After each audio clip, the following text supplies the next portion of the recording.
Dad, where were you? I've been outside. I walked around the park twice. You went for a walk?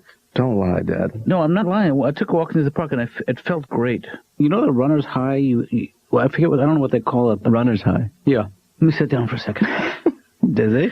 Oh, man, I got it. You don't look well, Dad. Actually, you look a little peaked. What you're seeing as peaked is just it's a healthy glow. I walked over 2.5 miles, Ben, at a brisk pace. I'm going to try to do this every day. It's amazing how when you get old, that walking becomes a hobby. Oh, it's pathetic, huh? Yeah. Like you actually can take the stuff that used to be just necessities, like chewing and swallowing. Hobbies. All hobbies. You know, while I was out walking, I passed by the municipal gardens. You know the little gardens on Jones Street? It was actually exciting to see what people are doing there. I mean, those little gardens. Yeah. I mean, I've seen people garden there, and I'm not quite sure it's exciting, but I've seen it. Well, the idea of making something from nothing is what's exciting about it. Dad, you've seen those gardens 100 times. Why now? 6 weeks ago, even, it was just dirt. And now it's still dirt, but there's things peeking their heads out. One walk. You know what, Ben? I think I'm going to try that. I think I'm going to do it. I'm going to try and rent my own plot. You're going to get one of those plots and gardening. Ben, you think I'm joking about this, but I'm actually going to do this. Having some rhythm in your life and having some sense of continuity is an important thing. So you think it'll be a healthy hobby for you now? I'm not just talking about what it means to me. It's for you I'm doing this, because these things are going to grow, and hopefully someday you'll take an interest in them. Like, what do you plan on planting? You like veal?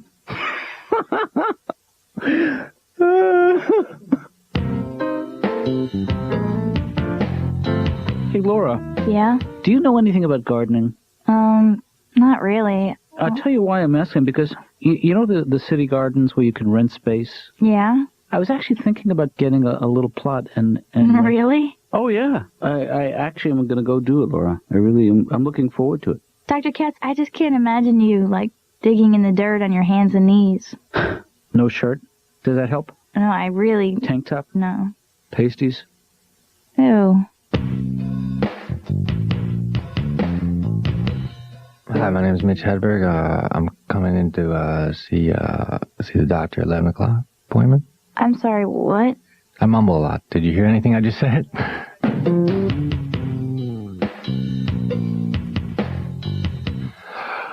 I don't own a cell phone or a pager. I just hang around everyone I know all the time. If someone needs to get a hold of me, they just say Mitch. And I say what? And turn my head slightly. I used to be a hot tower roofer. Yeah, I remember that day. I bought a donut, and they gave me a receipt for the donut. Right. I don't need a receipt for a donut, man. I give you the money, you give me the donut. End of transaction. We don't need to bring ink and paper into this. I just cannot imagine a scenario where I would have to prove that I bought a donut. Some skeptical friend, don't even act like I didn't get that donut, man. I got the documentation right here. You know, on a traffic light, green means go and yellow means yield. But on a banana, it's just the opposite. Right. Green means hold on, and yellow means go ahead. Right. And red means where did you get that banana? I opened up a yogurt, and underneath the lid, it said, please try again. Because they were having a contest I was unaware of. But I thought I might have opened the yogurt wrong. Or maybe Yoplait was trying to inspire me. Come on, Mitch, don't give up. Please try again. A message of inspiration from your friends at Yoplait. Fruit on the bottom, hope on top. I eat a lot of sandwiches, and sometimes I don't want a sandwich, and that's when I realize everything's a sandwich. Like I ordered a salad, and they brought me a plate with lettuce, cheese, bacon bits, and croutons. It's a sandwich, some assembly required. You know when you go to a restaurant on the weekends, it gets busy, so they got to start a waiting list? They start calling out names. They say, like, Dufresne, party of 2. Table ready for Dufresne, party of 2. Right. And if no one answers, they'll say the name again. Dufresne, party of 2. But then if no one answers, they'll just go right on to the next name. Bush, party of 3. Yeah, but what happened to the Dufresnes? No one seems to care. Who can eat at a time like this? People are missing. You people are selfish.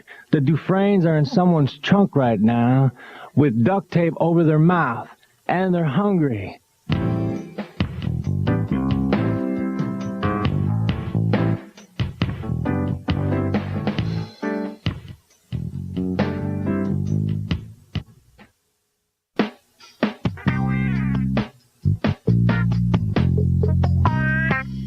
Ben, guess what? I'll give you a hint. Okay. I'm on the waiting list. You're on the waiting list.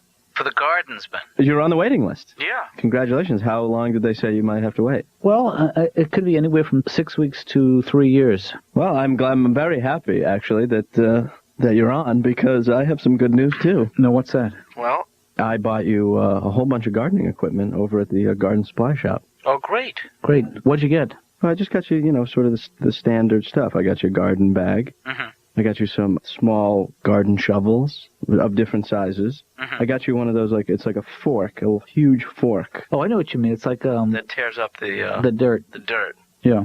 You didn't get me any dirt, did you? I got you fertilizer. Mm-hmm. And I'll tell you, fertilizer stinks. Doesn't it say that right on the bag? I was wondering if you do get a garden plot, whether I can be the guy who flies by and sprays it with insecticide. You could be if you had a plane. It would be very hard. Well, you rent one. And a pilot's license and some insecticide. Well, that's easy enough. Well, I'll make some calls.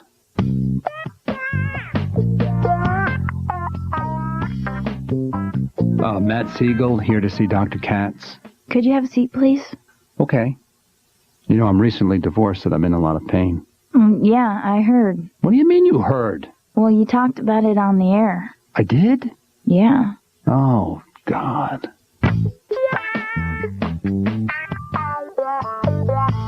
But have you been in therapy before? There was a time in my life when I was self-medicating, Doctor. Right. Does that count? No. Matt, what is the name of your radio show, by the way? Well, we call it Maddie in the Morning. It sounds infantile, doesn't it? Well, it really does. It sounds like a baby show. It's awful. I'm guessing you were probably the guy who picked that name. This isn't good. Am I right? Do you ever help any of your patients? You know, it's okay to take a swipe at yourself without taking one at me. I know. I'm sorry. That's another problem I have. I find that I'm spiteful and vengeful. You want to bring everyone down with you. Can I? Dr. Katz's office. It's Ben, Laura. I know. Laura? Yeah? Have you talked to my dad today? Well, yeah. Well, you know his new thing, that he has a new hobby, which is he wants to get a plot at the common gardens and... Right. And, Right, gardening. What's wrong with that? Well, I just think it's a dumb thing. I told him it's not a typical hobby for an older man, Well, actually, it is. It is? It's probably the most typical hobby for an older man. Gardening is. Well, yeah. You're serious? Yeah. I think it's more of an older woman's hobby. Oh, well... If you want to go see older men, you go to the Turkish baths. That's more of a hobby for older men. I'll try to remember that. Matt, last week you were telling me how you feel somehow that your connection with your listening audience has deteriorated over the years. Is that correct? Well, it seems as though the people that I meet that are bright and insightful don't care for me very much. Right. And yet I'm very popular with the dullards. Well, let's try an experiment here, Matt. This might help, I don't know. It seems to me like you're holding so much in right now, so much anger. This is sort of the psychotherapy equivalent of the Heimlich maneuver. If you stand up for 1 second, let me just push on this area. You're right here. I guess it did seem a little odd, all of a sudden, gardening. Exactly. I mean, how do you come up with gardening all of a sudden? I'm thinking something odd, something curious. Huh. So then I go down to the plot to check it out, right? Yeah? And aha! What? Aha! Laura, Watson, I can hear you. What, Ben? Mm-hmm. Spill it. Livingston, I presume. Huh?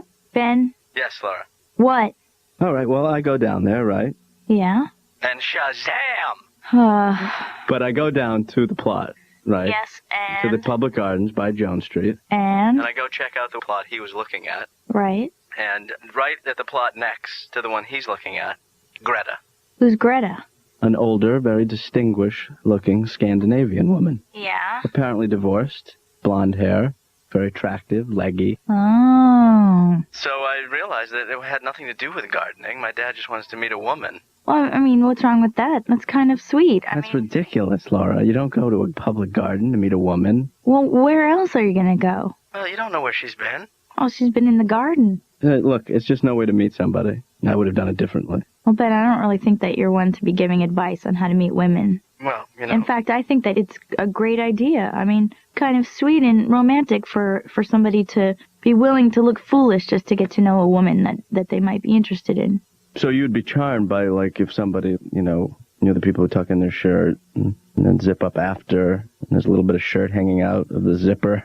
That's charming, right? Well, it can be. Really? Yeah. Oh. So what? Flatulence. Also charming, right? Ugh. Matt, I think your perception of your listening audience is skewed towards the people who actually call.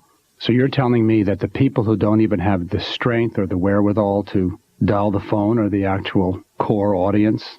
I think somebody who calls in to talk to a radio personality is somebody who is very needy and somebody who wants to be the show. They don't want to hear the show.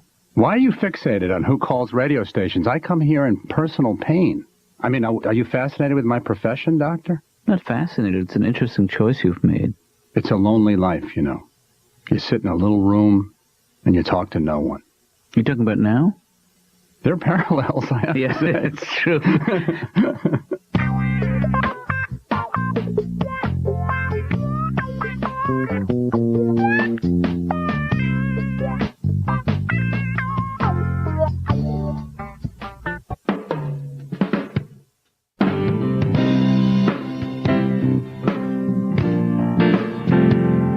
Dad, where you been? I was at the garden. I figured. Were you in somebody else's garden? Well, some of the people are, you know, it's actually a really nice group of people, and some of them are showing me a couple of gardening tricks. Really? Yep. And were a whole bunch of people showing you, or just one person in particular? well, no one in particular. You know, it's a community of gardeners. Right. Yeah. Was Greta there? Yeah, she was there. Really? How do you know Greta? Well, let's just say I was at the gardens today too, Dad, and I met Greta. Why were you snooping around the garden? I wasn't snooping. What did she say about me? What do you mean? Why are you Greta. so interested? Well, because you know, I don't know. Dad. No, you said you met Greta. Dad, the jig is up. I know what's going on. I know you like Greta. She's a perfectly nice person. Why shouldn't I like her? Dad, I guess I'm just proud of the old man. You know? You're going out of your way to meet a woman. It's very chivalrous. I'm not going out of my way. I am gardening, and among my friends at the gardens is a woman named Greta, who I find very good company, that's all. These people are very genuine, very warm, and... So how did it go with Greta today, did you? Pretty damn good. There's got to be an easier way to meet women. I think I'm onto something with this gardening. I mean, it's not why I'm doing it. I'm not doing it to meet women, but... I mean, it just seems so silly. It makes everything look so silly, like you're actually going to go garden just to meet that woman, Greta. Yeah. It's funny. Well, have you ever seen a square dance? That's crazy, too. You're not going to do that, are you? No.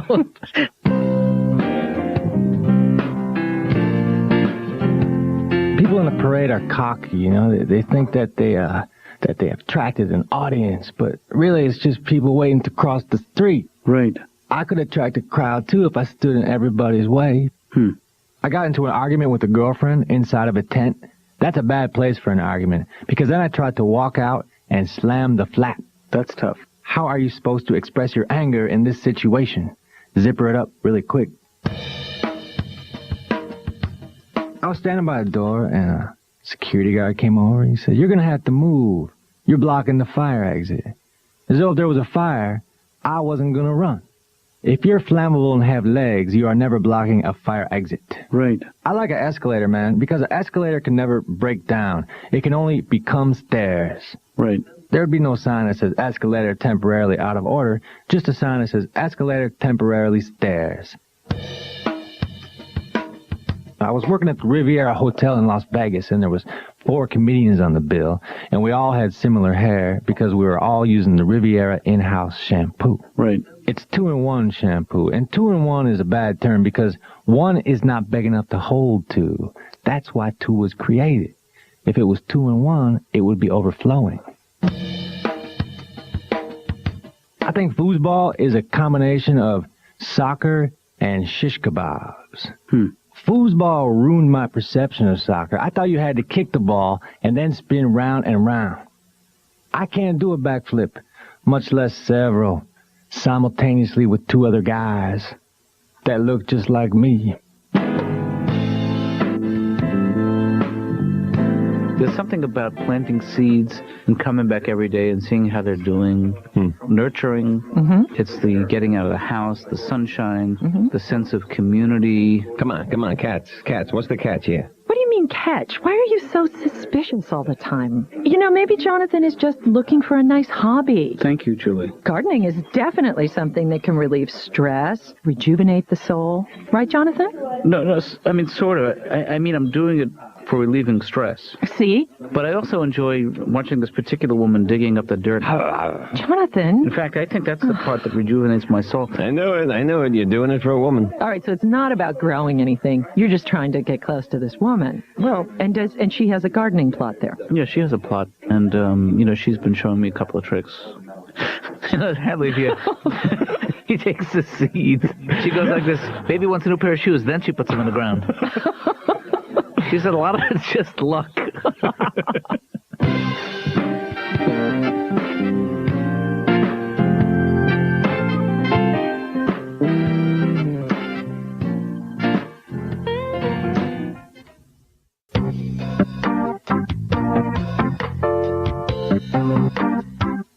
I can't even believe that you got one so soon. Yeah, Ben, I feel like I just won the lottery. They called this afternoon, and my number came up. Well, I thought you said it was going to be 6 months to a year. Not... Well, I guess something happens to open up a plot. Somebody leaves or dies, and then one opens up. It's like an apartment. I guess, or other people drop off the list. They just don't have the patience that I have. So where is It's plot number 16, isn't it? 16. Is that what it says? It's right over here.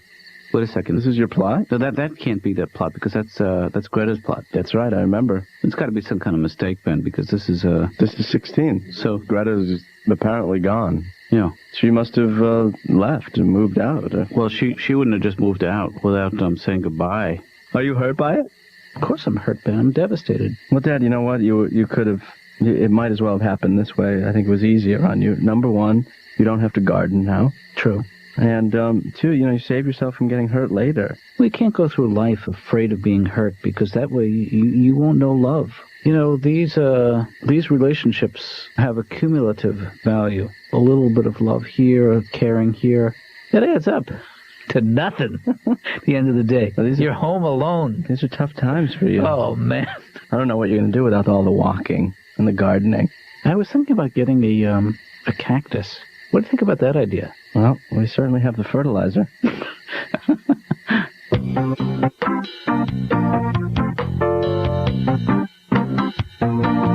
Are you familiar with the Rorschach test? I've never taken one. I know I'm familiar with the test. Well, the idea is I'm just going to show you an image, and you tell me whatever pops into your head, and there's no right or wrong. Mm-hmm. So I'm going to show you this, and tell me what's the first thing that pops into your head. The Harvard-Yale game. Huh. Now this one. Harvard-Princeton. What does this remind you of? Well, it's a cave. Some kind of a cave. The Bat Cave. That's right. Are you an only child? No. Although I don't really have much contact with my brothers and sisters. But as a child, were you competing with them for the attention of your parents? Well, I like to feel as though we all lost. How many of you were there? 3. A brother and a sister. Right. Isn't it always like that? Mm. Did you have a lot of friends when you were a kid? Yeah.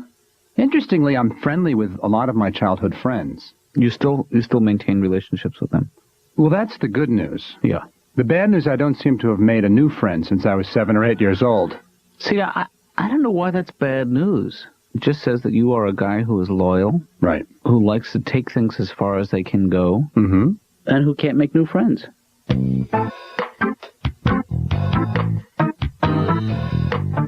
I can't wait till this session is over, because I have a roll of lifesavers in my pocket, and pineapple is next. That's great, Mitch. This shirt is dry clean only, which means it's dirty.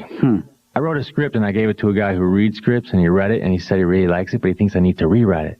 I said, forget that. I'll just make a copy. I'll go to Kinko's, because Kinko's is my favorite copy center if I had to pick one. Because they're open 24 hours. Right. That's great. Like if it's 5 a.m. and then I decide I need 2 of something. Sometimes I wake up in the middle of the night in a cold sweat. Oh, man. Oh, yeah. Kinko's. No problem. See, I'm a dreamer, man. And when I was a cook, I'd always work with people who weren't dreamers. Like, I was cooking at this restaurant, and I put a hot dog on the grill, and my kitchen manager came over. He said, Mitch, put the hot dog up here in the right-hand corner of the grill. So in case you get a whole bunch of orders at once, you have all this space available. Right. See, that's how I knew he wasn't a dreamer. Because the day I give up my dreams is the day I have strategic grill locations. A dreamer has a philosophy. The entire grill is hot. Whoops. You know what the music means, but we're gonna have to stop. Our time is up. Well, okay, that's cool. I got that lifesaver waiting for me, man. You know, you want one? You can have the one after the pineapple, which would probably be cherry, which is everybody's favorite. Well, I don't know if it's everybody's favorite. Ah, see, man, you look at things too deeply. Come on, cherry's good.